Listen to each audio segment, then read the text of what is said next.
السلام علیکم منصر ڈیجیٹل کے ناظرین، کیسے ہیں آپ لوگ؟ امید کرتی ہوں کہ سب لوگ خیریت کے ساتھ ہوں گے اور اپنا خیال رکھ رہے ہوں گے۔ آج ہم جن نبی علیہ السلام کا ذکر کرنے والے ہیں وہ ہیں حضرت ادریس علیہ السلام۔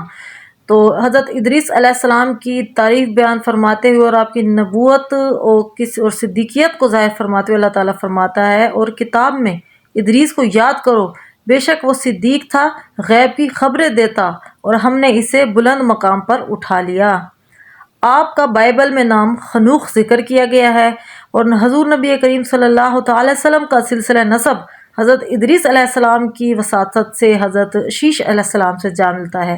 اسی طرح آپ حضور نبی کریم صلی اللہ تعالی وسلم کے سلسلہ نسب کی بنیاد قرار پائے ہیں۔ اور مزید ویڈیو کو آگے بڑھانے سے پہلے جس نے ابھی تک میرے چینل کو سبسکرائب نہیں کیا ہے سبسکرائب کر لیں، اور بیل آئیکن کو بھی پریس کرنا نہ بھولیے گا۔ حضرت ادریس علیہ السلام وہ پہلے شخص ہیں جنہوں نے لکھنے کا طریقہ جاری کیا، اور آپ کو حضرت آدم علیہ السلام کا زمانہ بھی ملا۔ جب شب معراج کو حضور نبی کریم صلی اللہ تعالیٰ علیہ وآلہ وسلم کا گزر حضرت ادریس علیہ السلام کے پاس سے ہوا تو آپ چوتھے آسمان پر تھے۔ حضرت کعب رضی اللہ تعالیٰ عنہ فرماتے ہیں کہ حضرت ادریس علیہ السلام کو اللہ تعالیٰ نے وحی کہ میں ہر روز تمہیں تمام بنی آدم کے نیک کاموں کے مطابق بلند کروں گا۔ وحی کے آنے کے بعد حضرت ادریس علیہ السلام یہ چاہتے تھے کہ ان کو اور لمبی زندگی ملے تاکہ وہ زیادہ سے زیادہ نیک اعمال کر سکیں، لہٰذا آپ کا ایک فرشتہ جو تھا وہ آپ کا بہت گہرا دوست تھا۔ آپ نے ساری باتیں اس کو بتائی کہ اللہ تعالیٰ نے مجھے اس طرح سے وحی کی ہے کہ میں نیک اعمال جتنے زیادہ کرتا رہوں گا تو میرے اتنی زیادہ ہی میرے درجات بلند ہوتے رہیں گے۔ تو اس فرشتے کو پھر آپ نے کہا کہ میرے لیے ملک الموت سے بات کریں کہ وہ مجھے کچھ مہلت دے اور میری روح جو ہے وہ جلدی قبض نہ کریں۔